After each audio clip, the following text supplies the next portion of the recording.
这就是问题所在。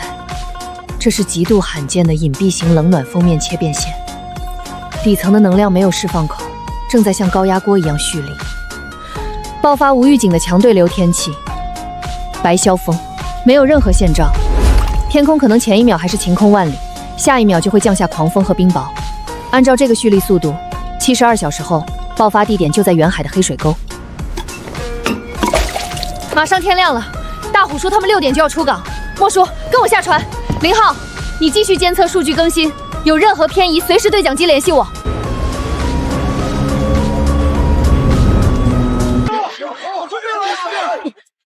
哟，月丫头，这么早？怎么，你的明溪号不打算出海，跑来给叔送行了？各位叔伯，我用明溪号的气象终端做了连续36小时的数据建模分析。远海区域正在酝酿一股极其危险的冷暖切风线，72小时内，黑水沟海域极大概率会爆发白飙风。今天大家绝对不能去远海。你拿几张破纸，画几个圈，就说有白飙风？大虎叔，白飙风是突发性强对流，肉眼和传统经验是预判不到的，它形成的时间极短。大虎叔，算我求你，哪怕晚一天看清楚形势再走，拿命去赌，不值得。这片海从来都是风险和富贵绑在一起的，我王大虎这半辈子就是靠着不信邪3个字趟过来的。别管那些玄乎的数据，手挑板，起锚，目标黑水沟，慢舵前进。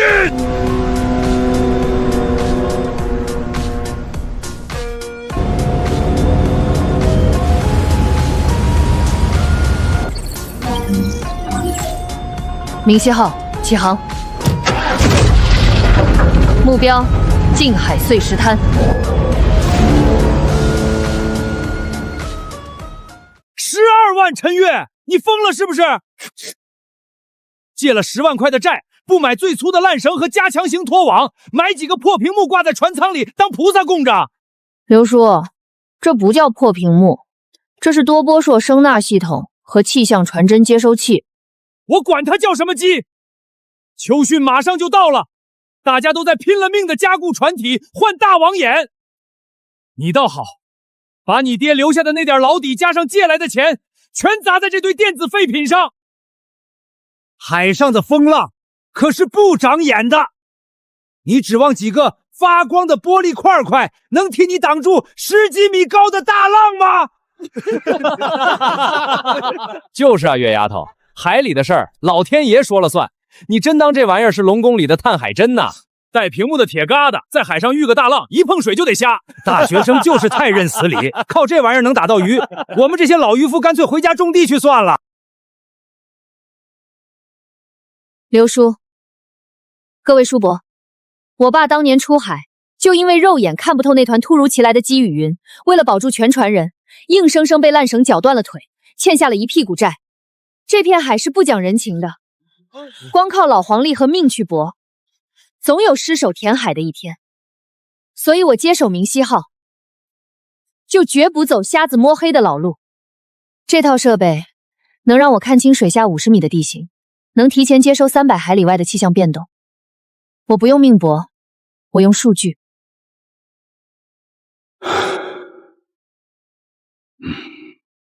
行，你说的头头是道。可问题是，马上就要出海了，你这满船的高科技，连个愿意上船的伙计都没有。咱们村谁不知道你的船最邪门？老手谁敢跟着你干？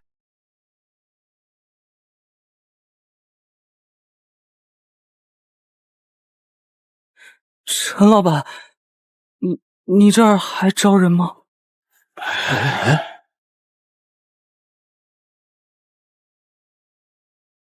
林浩，你个连晕船药都当饭吃的落榜生，凑什么热闹？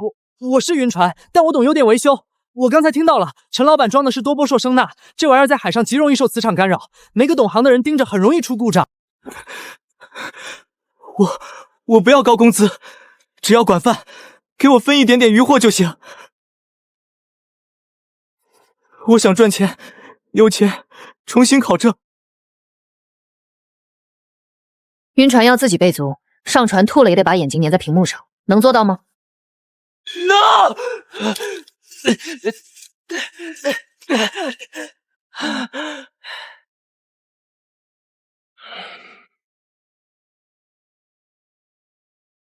算我一个吧，丫头。大船嫌我聋，听不见风浪声。哼，但我看你这船上不用听风声，看屏幕就行。我这把子力气还在，起往下锚绝不含糊。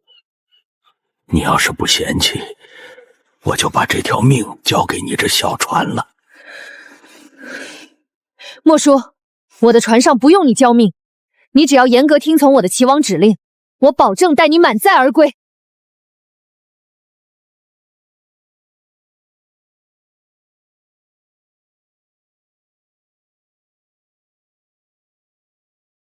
好，人齐了。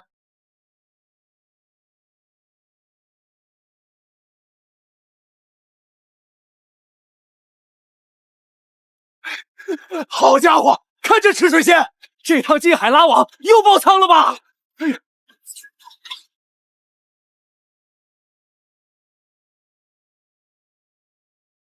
好，左舷带住，抓车收紧。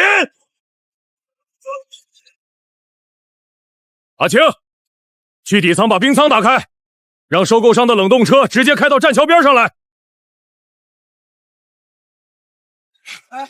这批带鱼新鲜的很，谁敢压价，老子下一趟就不卖给他。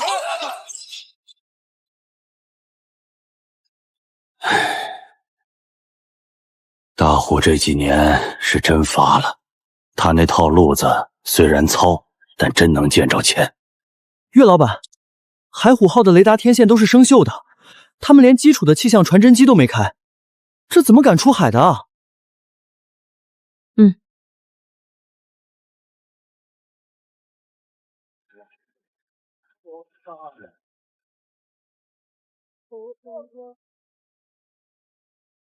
哟，这不是老陈家那个上过大学的闺女吗？怎么着？听说你把老陈留下的那点买路钱全换成这堆西洋景了？大虎叔，秋汛马上到了，我换了套多波波声呐和气象终端，为了安全，也为了找准鱼群。找准鱼群？月丫头，叔是看着你长大的，今天叔得倚老卖老说你两句。海上的事儿，数据算不准老天爷的脾气。看见没？当年在黑水沟，海象预报说是个大晴天，结果呢，平地起了一股邪风，10米高的浪砸下来，要不是我当机立断，亲手用斧头砍断了绞死的渔网缆绳，我这船人早喂了王八了。那只手就是那时候废掉的，筋骨都扭断了，接回去也再使不上全力。大虎叔，就是因为当年设备落后，才会有那种盲区。现在不一样了，商业气象卫星的精度已经可以做到小时级的网折化预报。那套拿命搏前程的土法子，在变幻莫测的极端气候面前，迟早有失手的一天。哼。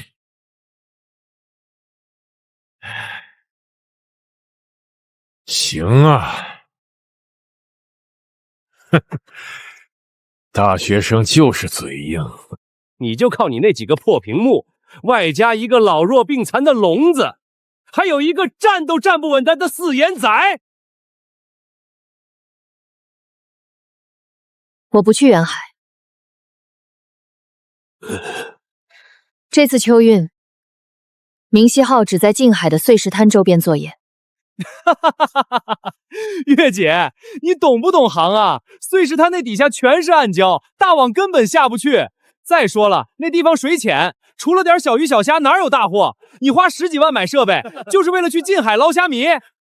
老陈当年也是敢拼的汉子，怎么生个闺女这么怂？月丫头，听叔一句劝，你这船小，就在近海捞点小鱼小虾保个本得了，别往远海跑，那不是你们这些娇滴滴的读书人该去的地方。深海的钱是我们这种敢拿命填的人赚的。都别看热闹了，加满油，备足兵。明天一早，咱们直接开赴黑虹沟，捞一票大的蓝旗马鲛。丫头，大虎话糙理不粗，碎石滩那地方暗礁多得像马蜂窝，拖网一下去，10有8九要挂底。那地方真捞不着本钱呐。要不咱们还是跟着大虎的船尾去远海边缘碰碰运气。莫叔，远海现在去不得，海虎号的吨位大，王大虎的经验确实能扛住一般的风浪，但在大自然面前，经验是最不可靠的。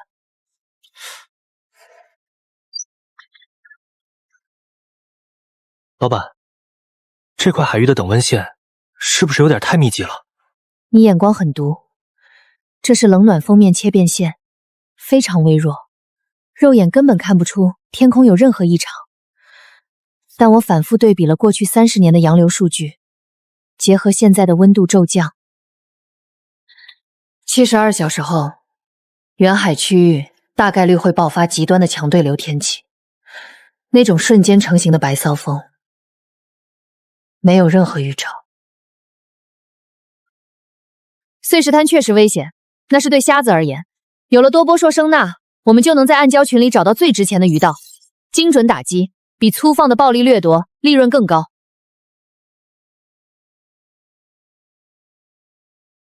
0号，保持终端24小时在线，随时记录气象网格数据。老莫，检查特制的小型拉网，把网角的铅坠换成轻型浮标。明天一早，我们去给他们上一课，什么叫做微操。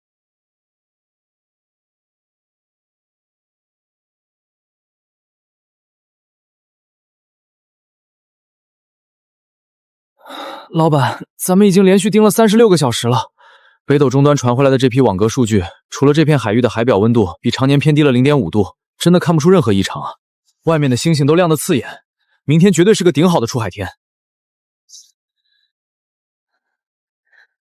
不对，0号，你把0300时段的洋流温差层数据调出来，和卫星云图上的这层薄云叠加比对。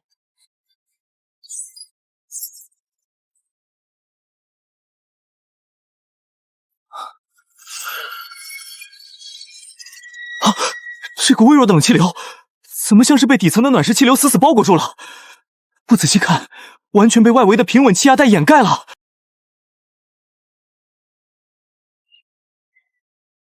这就是问题所在，这是极度罕见的隐蔽型冷暖锋面切变线，底层的能量没有释放口，正在像高压锅一样蓄力。一旦达到临界点，会怎么样？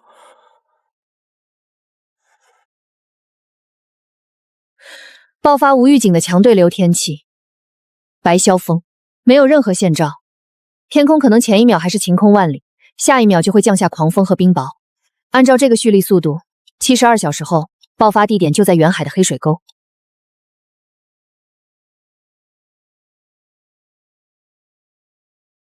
马上天亮了，大虎说他们6点就要出港。莫叔，跟我下船。0号，你继续监测数据更新，有任何偏移，随时对讲机联系我。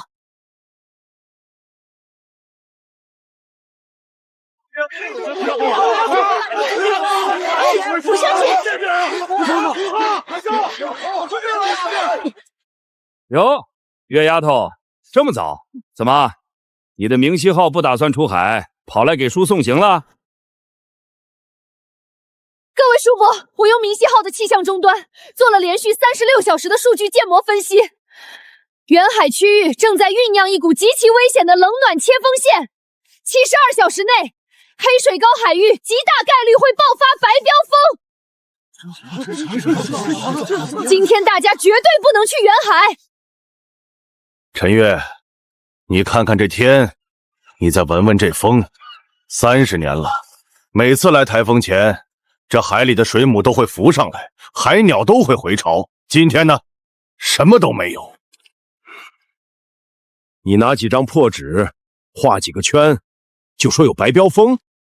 大虎叔，白飙风是突发性强对流，肉眼和传统经验是预判不到的，它形成的时间极短。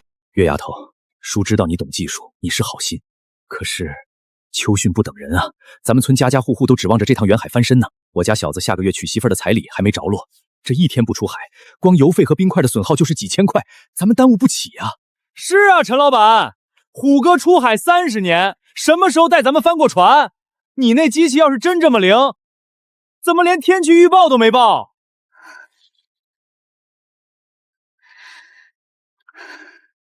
大虎叔，算我求你，哪怕晚一天看清楚形势再走，拿命去赌，不值得。月丫头，你的心意疏领了，但我的兄弟们要吃饭，要养家。这片海从来都是风险和富贵绑在一起的，我王大虎这半辈子就是靠着不信邪3个字趟过来的。别管那些玄乎的数据，手条板，起锚！目标黑水沟，满舵前进！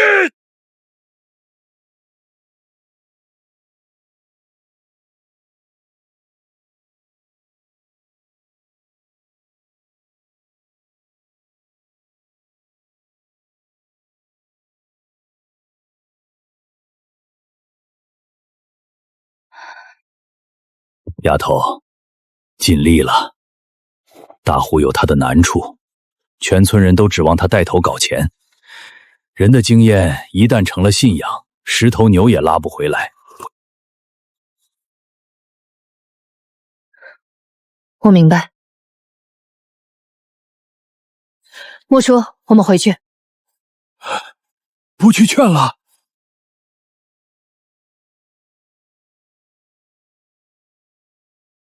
能劝回来的都不叫大海。0号，切断外放广播，把所有算力集中到近海地形测配上。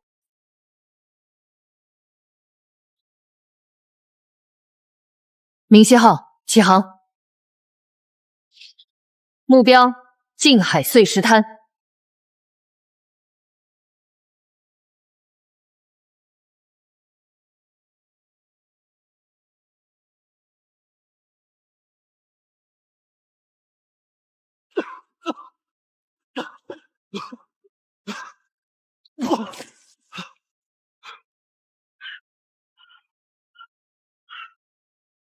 虎哥，这浪比平时大得多啊！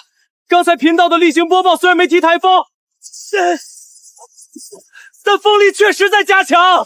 虎哥，这浪太大了，我们会死在这里的。闻到没有？腥味刺鼻，水色发乌，海鸟打旋，底下的水温正好，是蓝鳍马钓鱼的鱼道。我说什么来着？陈月那丫头的机器就是瞎扯淡。今天不仅没风暴，还是个发财的黄道吉日。掌整预热，左满舵，迎着浪头切进去。兄弟们，把最大号的深海拖网给我沉到底。今天要是爆仓，回去我请全村老少爷们连吃3天大喜。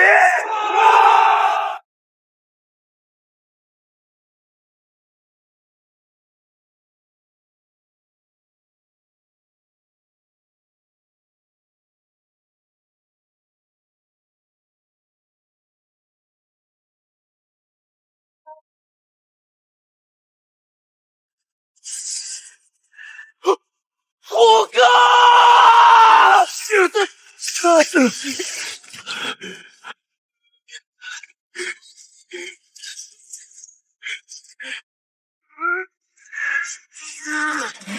给老子滚开！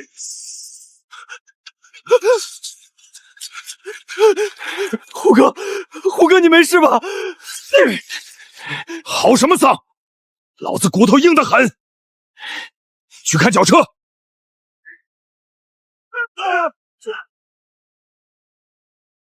虎哥，挂底了，咱们偏离了主航道，擦到黑水沟边缘的暗礁了。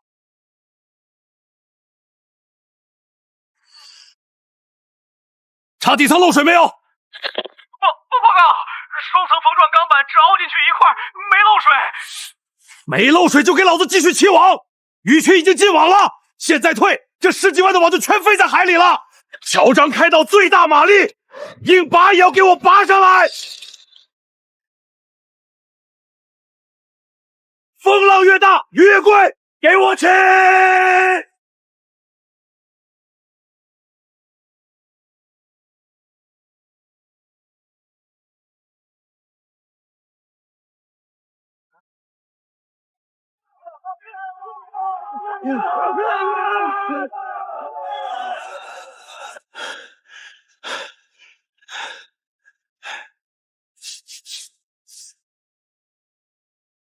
滋滋，明西号，明西号，这里是海湖号。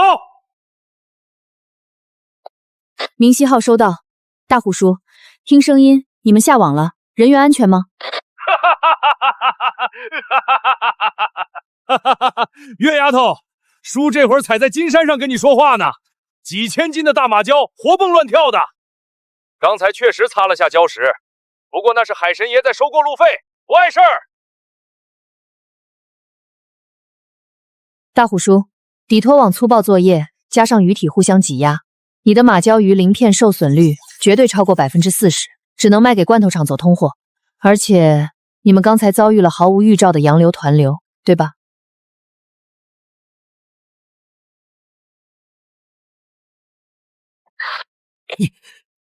你怎么知道？因为那是冷暖锋面切变线已经开始影响深海底流的先兆。大虎叔，你们捞多少钱我不验乎，趁着现在风浪还没彻底失控，马上返航。这是最后一次警告。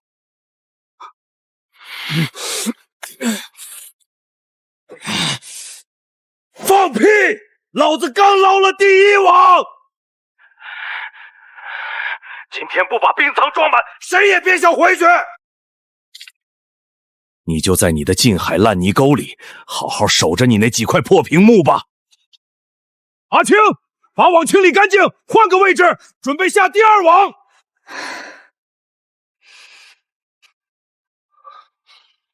老板，虎哥他们那边的海况是不是已经开始变了？大自然已经给了他们警告，只是他们以为那只是寻常的风浪，不去管他们了。我们做好自己的事。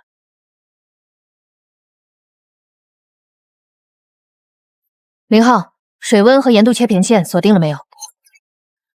锁定了，就在3号暗礁群的缝隙里。莫叔，准备特制绞网。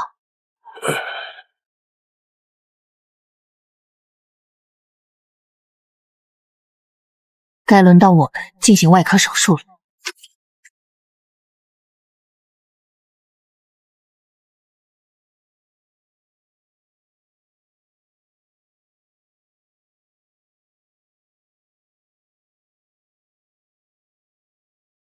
丫头，咱们在这儿转悠2个钟头了，这水面清的连个水母底子都看不见，更别说鱼星了。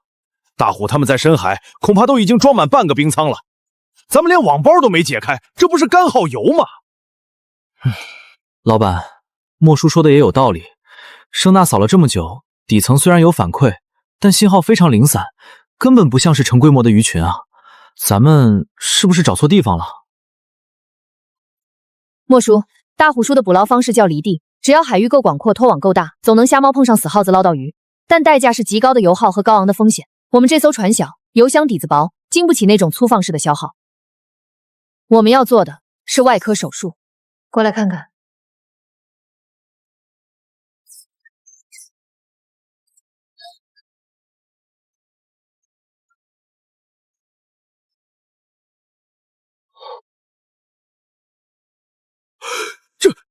这就是碎石滩底下的样子。没错，在传统经验里，碎石滩是绝地，是死海。但0号，你把盐度计和底温层的扫描图形叠加进去。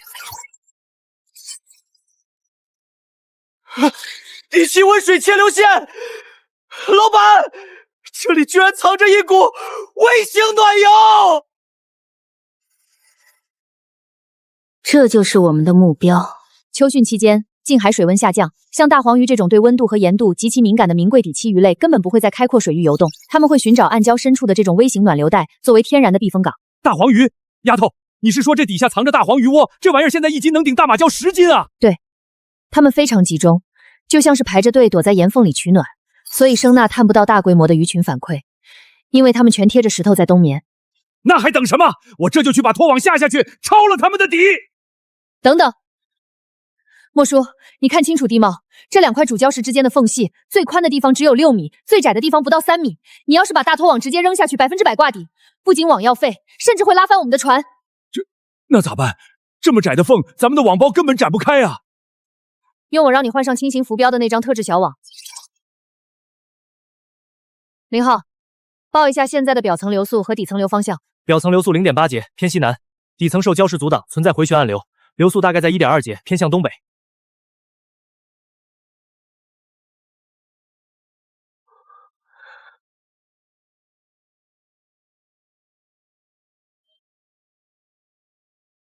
莫叔，去船尾，把网提起来，悬空等我的口令。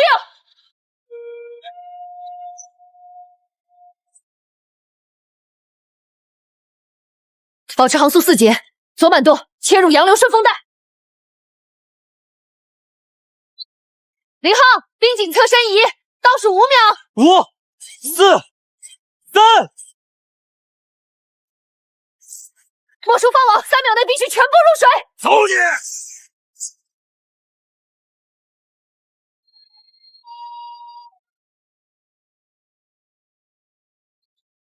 减速降流，保持拉力，稳稳住。它正在经过温水切换带。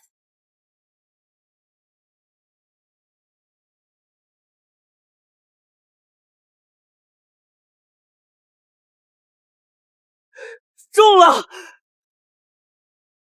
莫叔，起网，速度放慢，不要因为血压变化太快伤了鱼泡。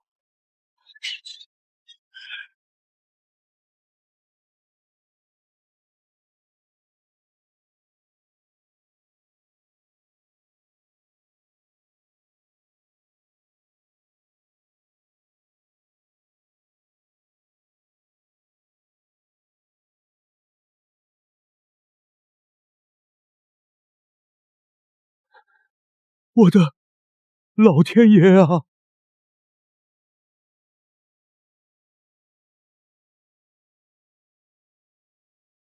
干得漂亮，莫叔，0号，精准的外科手术，第1刀，完美。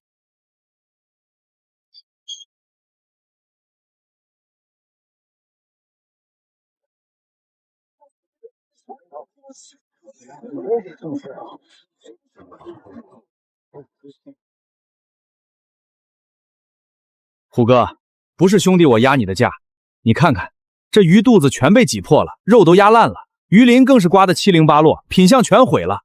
这也就是刚出水，要是再多放2个小时，直接发臭。老刘，你少放屁！这可是黑水沟里捞出来的深海货，全村你找找，谁敢在这个季节去那边下大网？这肉质有多紧实，你心里没数？肉质再好，卖相不行啊。去高档海鲜酒楼，人家要的是全须全尾的漂亮货。你这批鱼互相挤压太严重，底层拖网起得又急，水压一变，鱼瓣全鼓破了。我只能按通货收，拉回我的私营罐头加工厂做鱼肉泥。通货多少钱？5块钱1斤，5000斤，一共2万5000块，现结。5块！咱们这趟出去加了多少油？黑水沟浪太大，船要一直扛风满载航行，油费加冰块耗了差不多12000，加上逐浪绳拉变形了得换新，还有深海网破了2个大口子需要补，又是4000。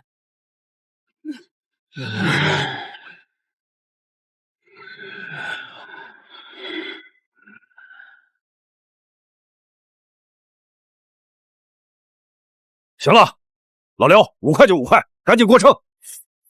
另外多拿1000块现金出来，算我账上。阿青腿受了伤，得去私人诊所拿点好药。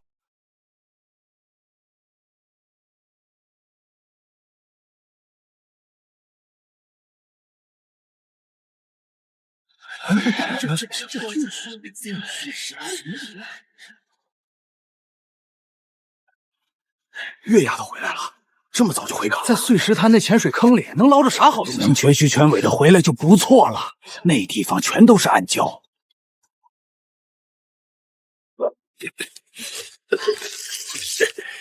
月丫头，跑缆绳！大虎叔，看来你们爆仓了。爆仓是爆仓了，但黑水沟的浪太邪性，鱼在网里挤烂了，只卖了个罐头底价。不过怎么说呢，好歹没亏本。你呢？花10几万买的屏幕，在碎石滩捞了几只皮皮虾回来。大虎啊，大虎，这回你可是看走眼喽！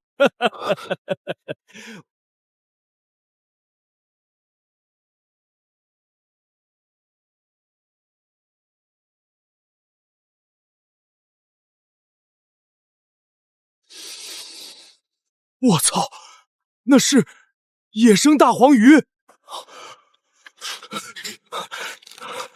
不可能，碎石滩那种水温，怎么会有成群的大黄鱼？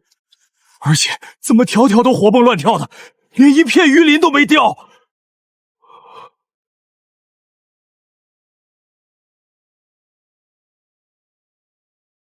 陈老板，我没来晚吧？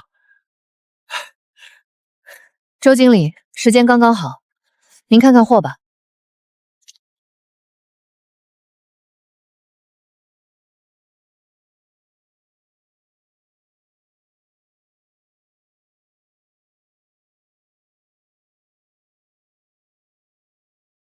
绝了，真的是极品中的极品！陈老板，你在卫星电话里说捞到了活体大黄鱼，我还半信半疑。现在市面上的底拖网捞上来的黄鱼，全都是因为水压骤变、内脏破裂的死鱼。你这是怎么做到完全无损的？在安全水域用温盐数据锁定缝隙，顺着微型洋流用小网轻缓起钓，不施加任何硬拉扯的水压。周经理，算账吧。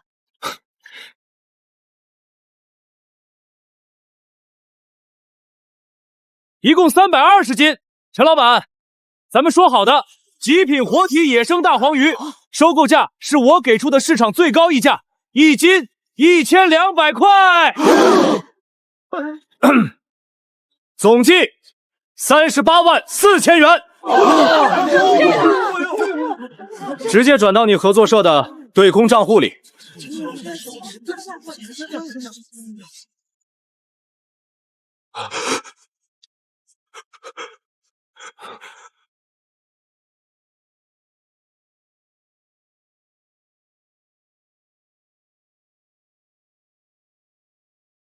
大虎叔，明溪号今天没有去拼命，没有对抗风浪，我们只在离港口不到5海里的安全区转了2圈，油费不到300块，渔网磨损为0，算上林浩和莫叔的分成，这趟出海的净利润超过37万。您刚才说风浪越大鱼越贵，但在现代渔业的逻辑中，这话是错的。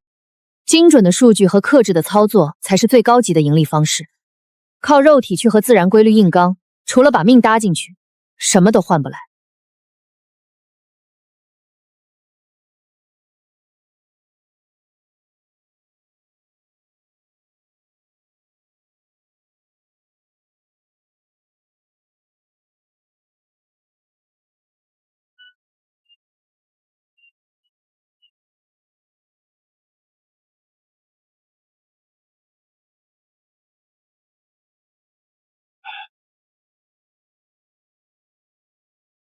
9000块，15个兄弟，一人手里捏着600，够干嘛的？够交私立学校的住宿费，还是够付私人诊所的医药费？胡哥，怪我，要不是我差点被烂绳扫到，你也不会为了拉我放掉奖场，那网鱼也不会在底仓挤成那个烂样子。放什么屁！老子带你们出海，就得全须全尾的把你们带回来。鱼挤烂了就挤烂了，人没事就行。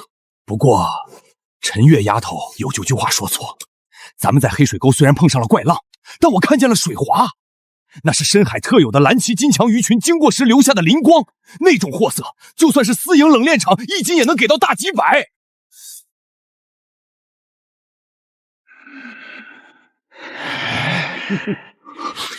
胡哥，你的意思是？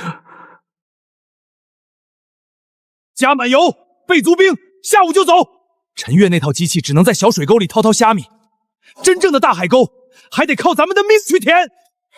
这趟干成了，兄弟们今年的房贷彩礼全包在我王大虎身上。干了！听虎哥的！听虎哥的！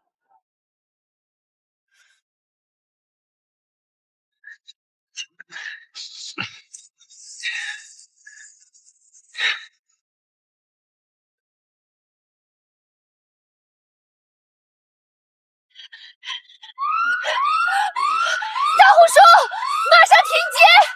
你们不能走！月丫头，怎么？看书刚才没赚到钱，现在又跑来看笑话了？现在没时间开玩笑。明溪号的气象中间刚才接收到了最新的商业卫星数据，过去半个小时里，黑水沟海域的局部气压出现了断崖式下降，这不是寻常的低气压，这是极端微型流圈闭合的前届。我预计的72小时爆发期被打破了，底层的冷暖和面已经失去控制。白标峰最快在2个小时内就会成型，现在去远海，等于是往绞肉机里开。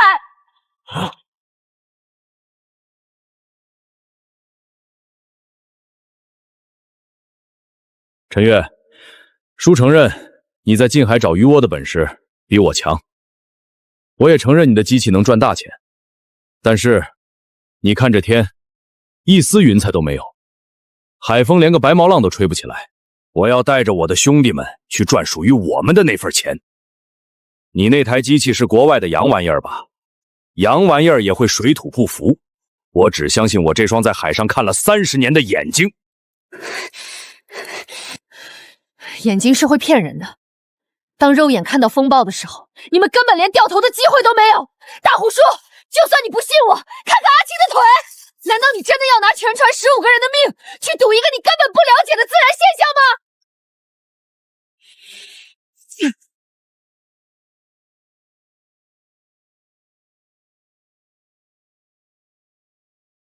解了绳，全速前进，目标黑水沟。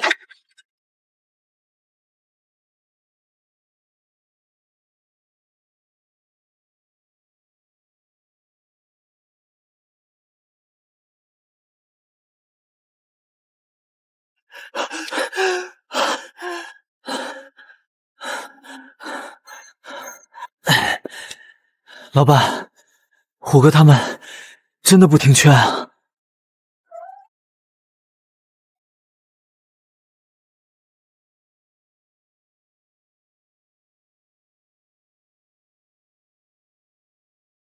把明玉号的雷达功率调到最大，剩一批电台锁定海虎号的波段。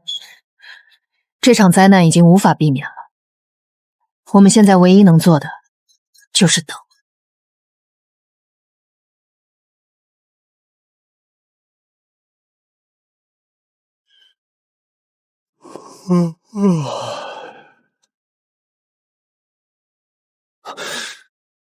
虎哥，你看前边，鱼跃，是金枪鱼群的鱼跃。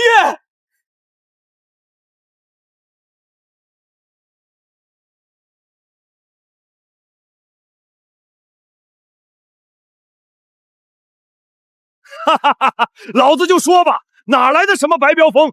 这明明是金主爷在向我们招手！全体就位，准备下1000米延绳钓。今天咱们要把这片海掏空！发财了！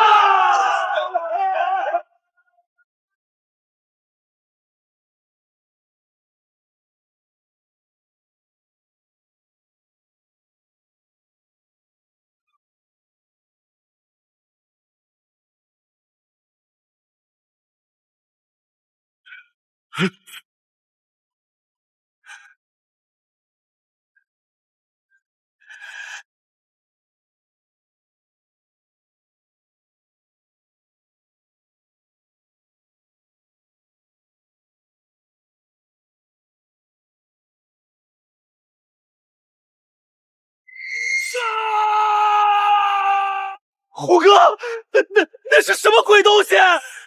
满舵，左满舵，放弃下网，马上撤退！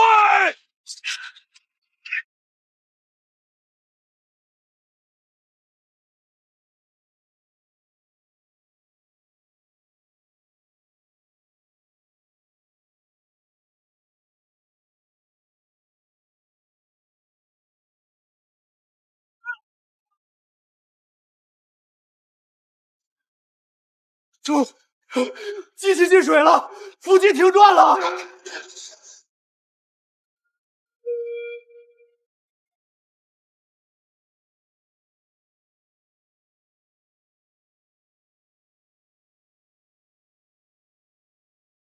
眼睛是会骗人的。当肉眼看到风暴的时候，你们根本连掉头的机会都没有。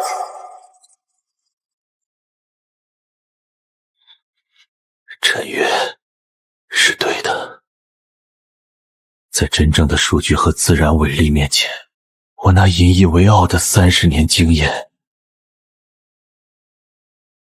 连个屁都不是。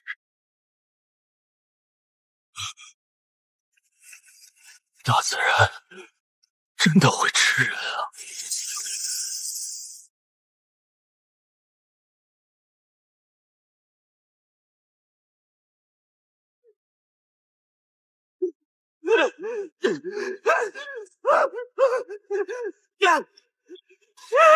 打不通，还是打不通！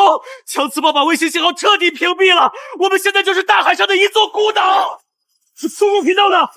用顺沟平台呼叫附近航线上的民间商船，看看有没有大型远洋货轮能拉咱们一把。没用的，雷达断电前我看过，最近的一艘私人重型集装箱货轮离我们还有整整100海里，就算他们现在全速赶过来，也需要4个小时。可咱们这漏水速度，连半个小时都撑不到。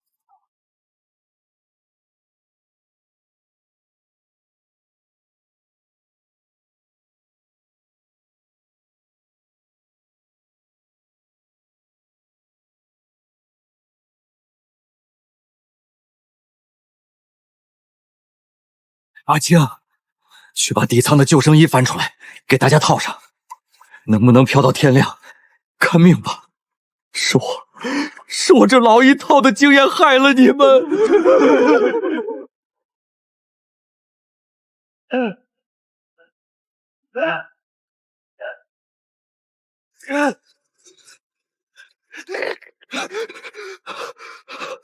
喂，这里是海湖号，我们在黑水沟遭遇极端白飙风，失去动力，请求附近民用船只救援，请求救援。没用的，强断流天气下，高频的短波只能覆盖几10海里，附近根本没船。海虎号，回话。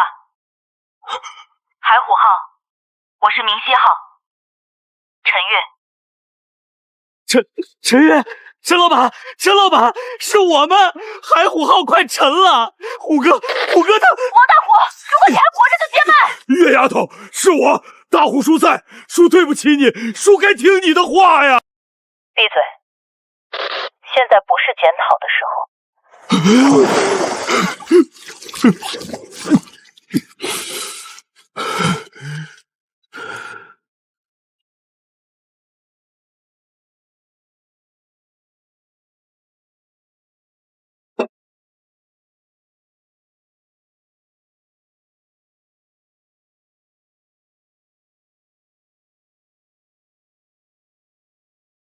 大虎叔，听好，汇报你现在的舱内积水吃水线以及主辅机的状态，精确到厘米和转速。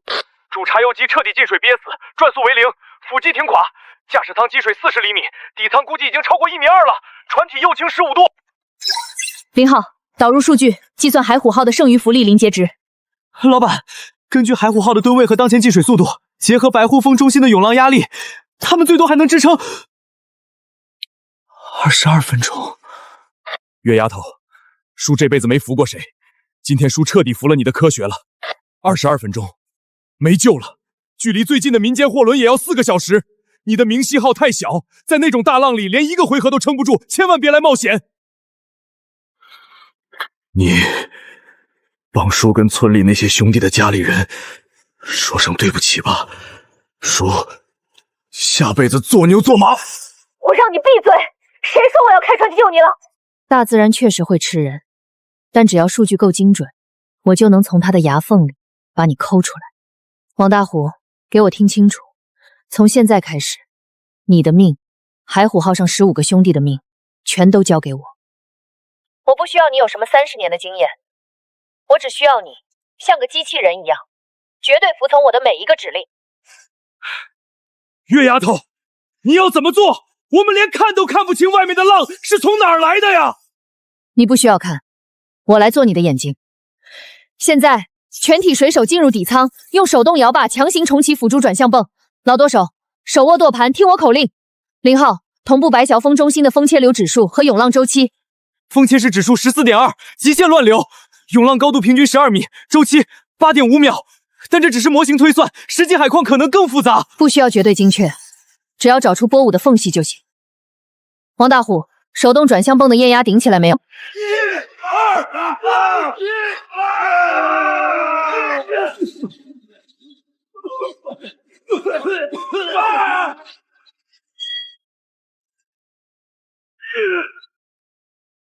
虎哥，油压上来了，舵效恢复了20%。月牙头，舵能动了，但是咱们没有发动机，光有舵，船就像个木头匣子一样，根本顶不住下一波浪。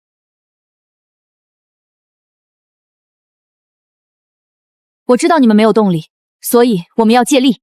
既然海浪想吞了你们，我们就利用海浪的推力，把你这只木鞋子冲浪排出暴风圈。月牙头，你没开玩笑吧？我没时间跟你开玩笑，听好，接下来的每个动作都关系到你们15个人的命。你们没有视野，所以必须把命交给我。老舵手，现在回正舵盘，倒数5秒后，左舷会有一个12米的机型涌浪过来，不要躲，迎着它滑行。不能迎上去，这浪太大了，船头会被直接拍碎的。老舵手，右满舵，顺着浪头跑，快！王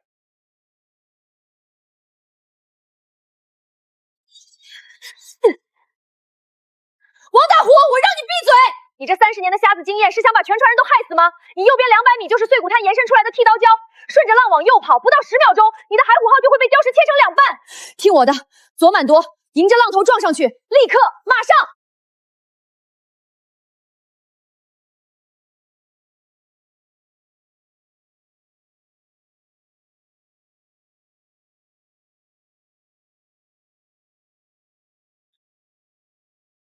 听他的，舵满舵，死活看这一下了！所有人抓紧！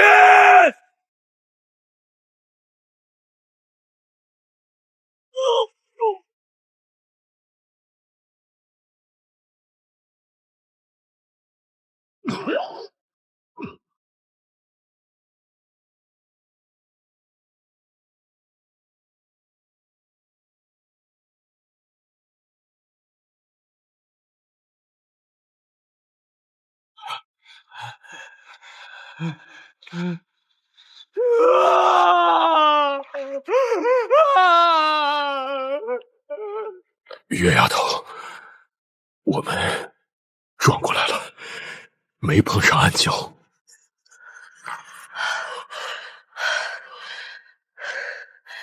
这只是一次开胃菜。老板，你刚才那嗓子吓死我了，这简直就是在刀尖上跳舞啊！误差不到5秒钟。大自然面前没有侥幸。0号别发呆，下一个波谷将在12秒后到达。把底流的楼速推算出来给我。王大虎，接下来我们还有12公里的死亡航程要走，把你的直觉、你的经验全部扔掉。从现在起，我的数据就是你们的神经，我的指令就是你们的动作。现在倒数准备，10秒后往2点钟方向滑行，速度5节，放右舷脱锚减速。这场盲飞才刚刚开始。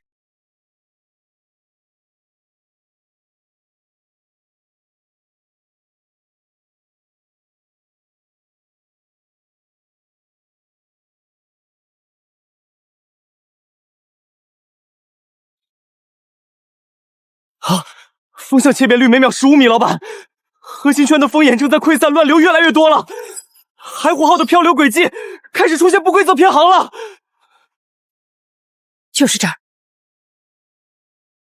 王大虎，准备迎接左舷切面浪。老舵手，手动舵盘向右打满，死死顶住。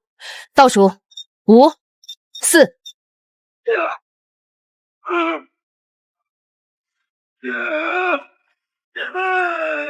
3、2、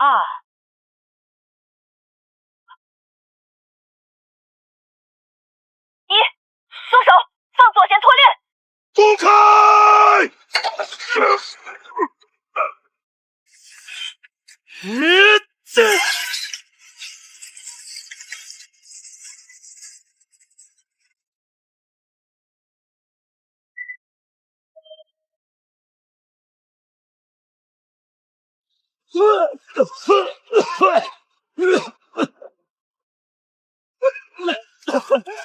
活下来了，又扛过一波。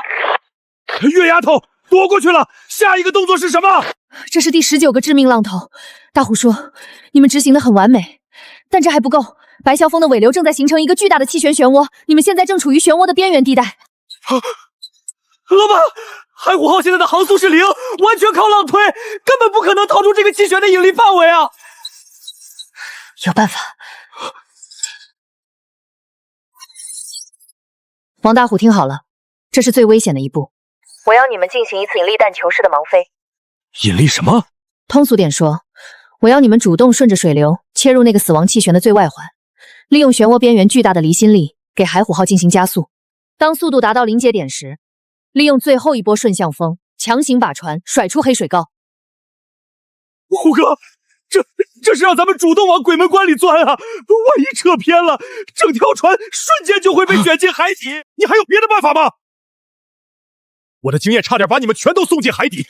现在陈月丫头是咱们唯一的活路，兄弟们，是我王大虎对不住大家，但这最后一把，咱们不赌命，咱们赌科学。陈老板怎么说，咱们就怎么做，哪怕是刀山火，也给我硬躺过去。听陈老板的。月丫头，下命令吧，海虎号全员的命都交在你手上了。好，0号，切断所有非必要调电设备，把探底声呐的功率全部叠加给气象雷达。我要漩涡边缘的实时流速，流速9阶、11阶，还在上升。老板，他们进去了。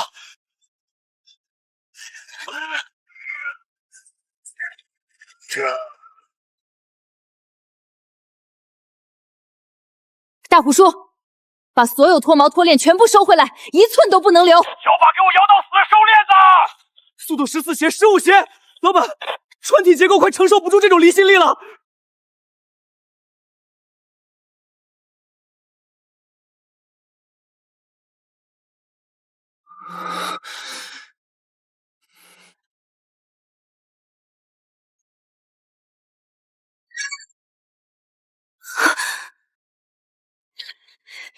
就是现在！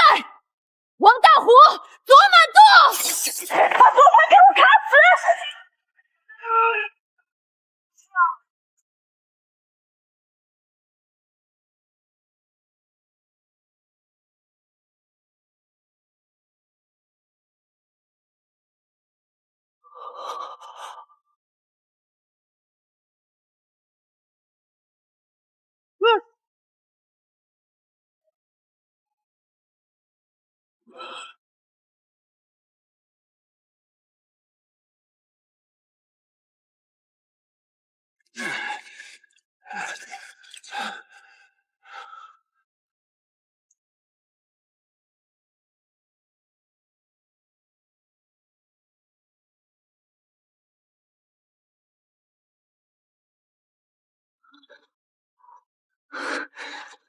活了，我们活了。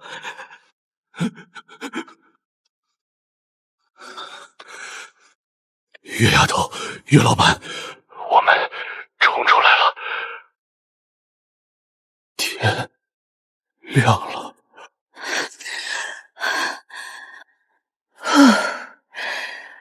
冲出来就好。0号，给附近的民间航运互助会发坐标，让他们的拖船去接人。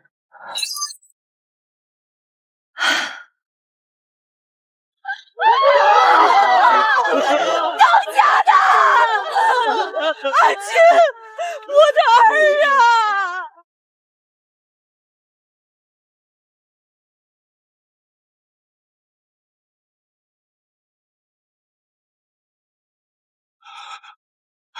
大虎，这到底是碰上啥了？黑水沟的浪连你也压不住了。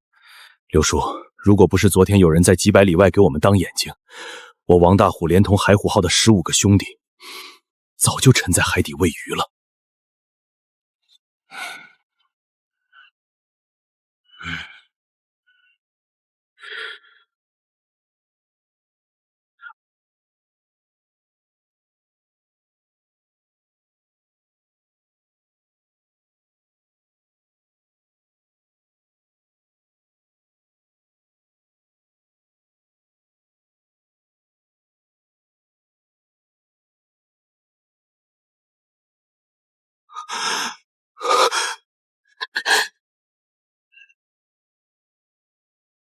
月丫头，别动，这一攻你受得起？那是15条命的重量。我王大虎这辈子没服过谁，我总觉得我手上的老茧和身上的伤疤就是这片海上的道理。直到昨天，你先是用那38万的账单打碎了我的狂妄，又用4个小时盲飞把我们从龙王爷的嘴里硬生生抠了出来。乡亲们，时代真的变了，蛮干拼命换不来好日子了。从今天起，这片海上的规矩得改。月丫头，叔服了，彻彻底底的服了。科技和规矩才是真正的保命符，以后你怎么说，叔怎么做。大虎叔，海还是这片海，它养育了我们，但也充满了未知。经验和勇气永远值得敬畏，但只有结合了科学的数据，这份勇气才不会变成无谓的牺牲。虎哥，陈老板，咱们海虎号得大修了。修，不光要修，等修好了，虎哥请陈老板在船上装最好的设备，以后咱们用数据出海。四眼仔，你看到没有？看到什么？这片海的规矩，从今天起，真的要变了。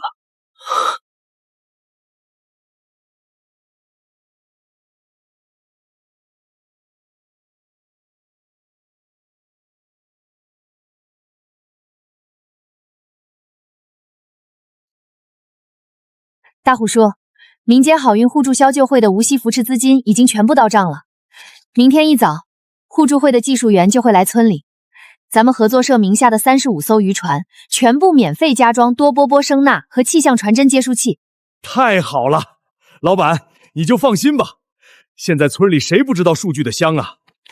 阿青那小子昨天在近海用温盐仪找着一窝石斑鱼，赚的钱抵得上以前在黑水沟干半个月的。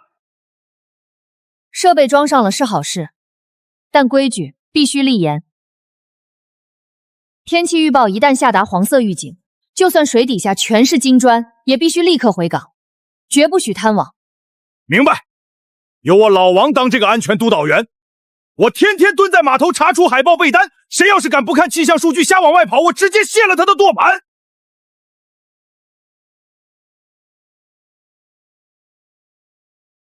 走吧，大虎叔，秋训的第一天，该我们出海了。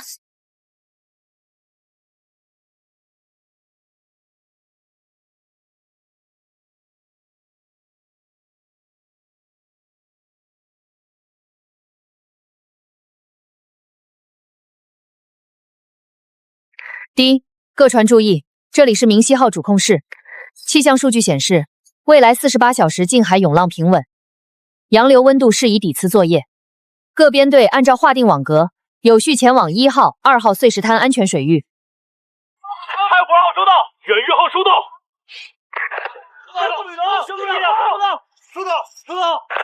明溪号领航出发。